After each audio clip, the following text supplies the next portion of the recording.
The kitchen entrance at the Belmont estate was where my sister wanted me to spend her wedding reception. "Just stay back here, Natalie," Lauren had whispered urgently, gripping my arm as guests filtered into the grand ballroom. "You'll embarrass us. Please." "I'm Natalie Morrison, 29, and according to my family, I'd embarrass them by choosing to work in state government instead of joining the family's insurance brokerage firm." My sister Lauren, 26, was marrying Marcus Whitfield, whose family owned a chain of luxury car dealerships across 3 states. This was her moment to shine among the Whitfield family's elite social circle. I'd received my invitation 2 weeks ago, not the embossed cream cardstock Lauren had been showing off for months, but a text message: "Hey, there's technically space if you want to come. Don't bring anyone. Dress nice but not too nice." I'd driven 4 hours from the state capital anyway, arriving in a simple burgundy dress. That's when Lauren intercepted me in the foyer, her face pale beneath her professionally applied makeup. "What are you doing here? You invited me to your wedding. I didn't think you'd actually come." She glanced nervously toward the ballroom where 200 guests mingled. "Look, Marcus's family is very particular. His parents, his uncle the senator, their business associates. These are successful people." "I have a job, Lauren." "You work for the government." She said it like I collected garbage. "You live in a studio apartment. You drive a 10-year-old Honda. Marcus's family will ask questions and I can't have you explaining your little nonprofit job or whatever it is." "I work in veterans services." "Nobody cares, Natalie." Her voice turned sharp. "This is my wedding. My day. You'll sit in the kitchen where you won't embarrass us." Before I could respond, she'd flagged down the wedding coordinator. "This is my sister. She's not feeling well. Can she sit in the catering area? Just for the reception?" The coordinator, a woman named Beth, looked uncomfortable. "Miss Morrison, guests should be in the ballroom." "It's fine," Lauren said firmly. "She prefers it. Don't you, Natalie?" I could have fought. Could have made a scene. Instead I said, "Sure, Lauren. Whatever you want." Her relief was visible. "Thank you. Just stay out of sight." That's how I ended up on a folding chair in the kitchen corridor, watching through the service window as my sister's wedding reception began. My parents sat at table 1 with the Whitfield family: Marcus's father Gerald, his mother Patricia, and his uncle, Senator Richard Whitfield, who represented our state in Washington. My brother Eric sat at table 3 with his wife, both dressed to impress. Eric worked for Dad's firm, drove a BMW and lived in the right neighborhood. He was the success story. I was the disappointment who'd gone into public service after college. The ceremony had been beautiful. Lauren looked stunning. I'd stood in the back of the chapel, 17 rows behind the family, next to Marcus's great-aunt who kept asking if I was with the flowers. Now through the kitchen window I watched my family celebrate without me. My phone buzzed. A text from an unknown number. "Ms. Morrison, this is David Park, the governor's chief of staff. The governor will be arriving at the Belmont estate in approximately 20 minutes. She's attending the Whitfield wedding as Senator Whitfield is a close colleague. She's asked to see you personally. Where should her security detail find you?" My heart rate picked up. I texted back, "I'm in the kitchen service area." Long story. 3 dots appeared. The kitchen. "I'll inform the governor." I'd worked at the State Department of Veterans Services for 7 years, starting as a caseworker and rising to deputy director. 3 months ago, after a veterans housing crisis made national news, I developed an emergency response program that housed 200 homeless veterans in 60 days. The success caught the attention of Governor Rebecca Chin, who'd appointed me to her Veterans Affairs Advisory Council. Last week, she'd offered me a position as her senior policy advisor for veterans issues, a role that would put me in her inner circle, attending cabinet meetings and shaping state policy. I'd accepted yesterday. The announcement was scheduled for Monday. Nobody in my family knew. They'd never asked about my work beyond dismissive comments about government jobs and modest paychecks. Through the window I watched the reception proceed. Champagne toasts. The first dance. My mother laughing with Patricia Whitfield, probably discussing how well Lauren had married. "Excuse me, are you Natalie Morrison?" I turned. A man in a dark suit with an earpiece stood in the kitchen entrance. "Secret Service." "Yes. The governor would like to see you. Please come with me." I followed him through the kitchen past confused catering staff into the main foyer. Governor Chin stood there in an elegant navy suit, her security detail around her. Natalie. She smiled warmly and embraced me. I heard you were here. Why on earth are you in the kitchen? Complicated. Family dynamics. Her expression hardened. This is your sister's wedding, correct? Yes, ma'am. And they seated you in the kitchen. It wasn't a question. She turned to her chief of staff. David, where's Senator Whitfield? In the ballroom, Governor. Let's go say hello. Natalie, you're with me. Governor, I don't want to cause. You're my guest now, she said firmly. And my senior policy advisor. We have things to discuss. We walked into the ballroom, the governor's security detail creating a path through the crowd. Conversations stopped.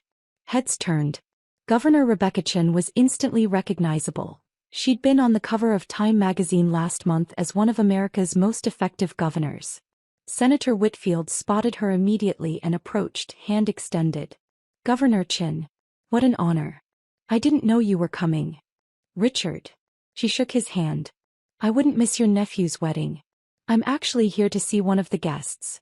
My new senior policy advisor, Natalie Morrison. She gestured to me. The senator's eyes widened in recognition. Natalie Morrison? The deputy director who ran the Emergency Veterans Housing Program. The same, the governor said. She's joining my senior staff on Monday. I wanted to personally congratulate her before the public announcement. The ballroom had gone silent. Every guest was staring. My parents looked like they'd been struck by lightning. Lauren's face had drained of all color. Marcus's father Gerald approached quickly. Governor Chin, what an unexpected pleasure. I'm Gerald Whitfield. Mr. Whitfield, congratulations on your son's wedding. I understand Natalie is the bride's sister. Yes, I believe so. Wonderful. Where is she seated? I'd love to join her table if possible. Beth, the coordinator, rushed over with her seating chart, looking panicked. Governor, we didn't have you on the guest list. That's fine. Where's Natalie seated? Beth's eyes darted to my mother, then back to the governor. There was a request that she sit in the kitchen area. The kitchen. The governor's voice went cold. You seated my senior policy advisor in the kitchen? My mother stepped forward, her face pale. Governor Chin, there's been a misunderstanding. Natalie wasn't feeling well, she asked. I'm standing right here, Mrs. Morrison. Why don't we ask Natalie directly? The governor turned to me.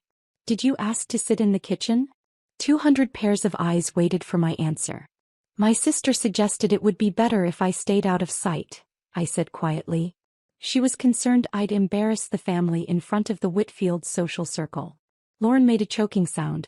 Marcus grabbed her arm. Senator Whitfield's face darkened. You hid the architect of the most successful veterans housing program in the country in your kitchen? We didn't know, my father started. You didn't know because you never asked, the governor interrupted. Natalie has spent 7 years revolutionizing how this state serves veterans. She's housed hundreds of homeless veterans, reduced VA wait times by 40%, and personally counseled over 1,000 families. I've been trying to recruit her to my senior staff for 6 months. She finally agreed this week. Patricia Whitfield looked horrified. The Morrison family is your family, Lauren? Lauren couldn't speak. Marcus stepped forward.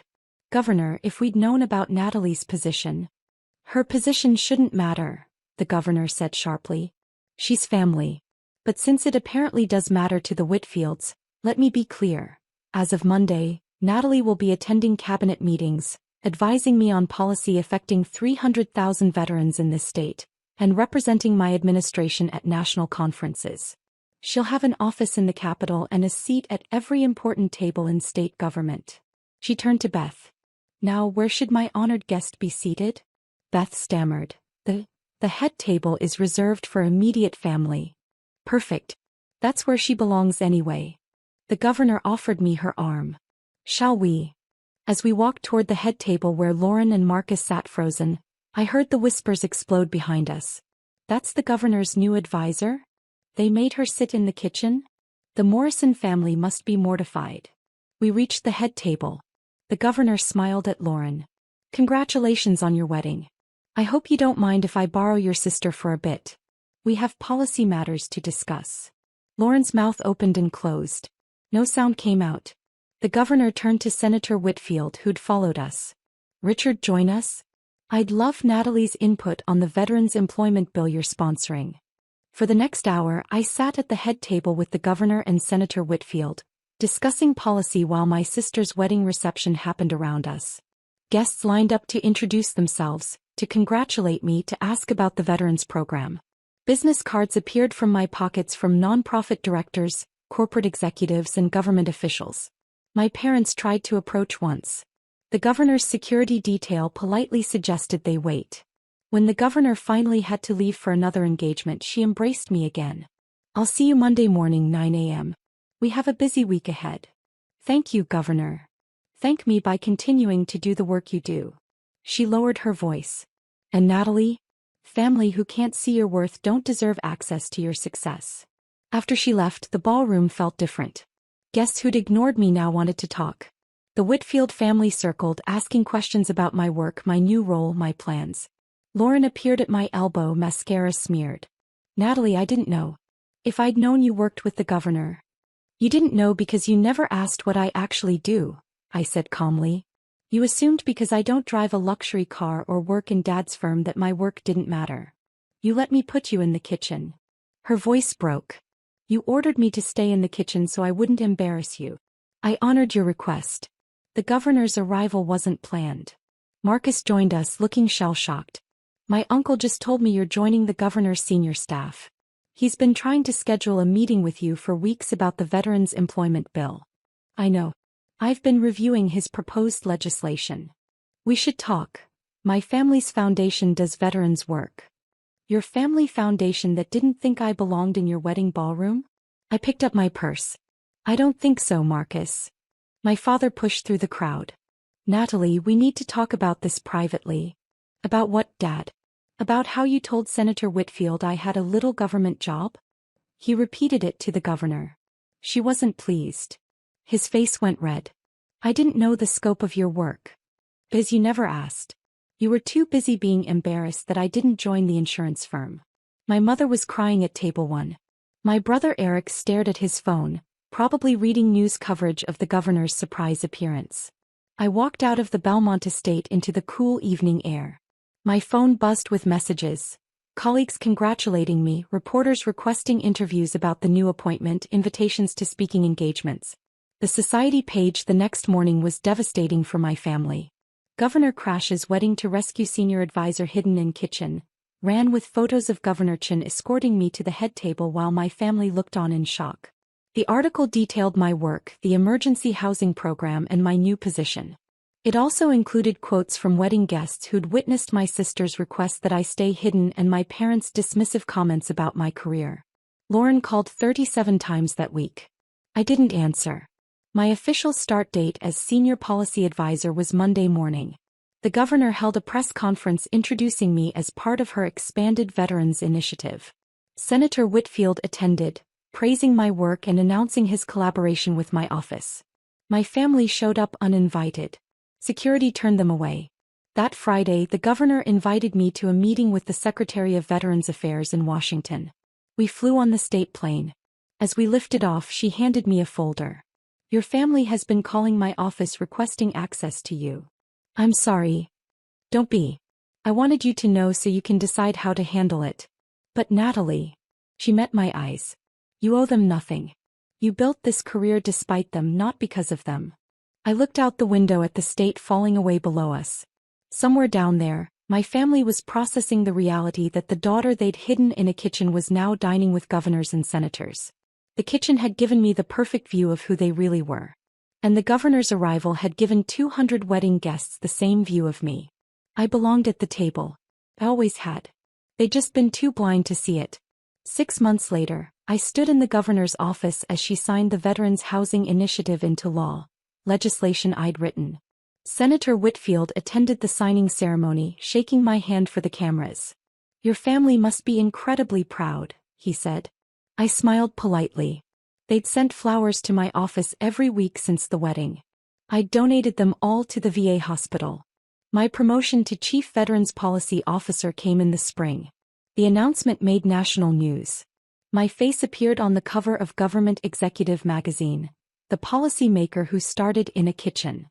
Lauren's marriage lasted 8 months. The Whitfields had quietly distanced themselves after the wedding scandal went viral. Marcus filed for divorce, citing fundamental incompatibility and family issues. My mother tried to attend my swearing-in ceremony. Security had her name on the do not admit list. My request. The governor noticed. Still no contact? They had their chance to see my worth, I said. They chose to hide me in a kitchen instead. Their loss, she said firmly. It was. Because while they'd been busy being embarrassed by me, I'd been busy changing lives. 300,000 veterans didn't care where I'd sat at a wedding. They cared that I'd fought for them when my own family wouldn't fight for me. That was the only table that mattered.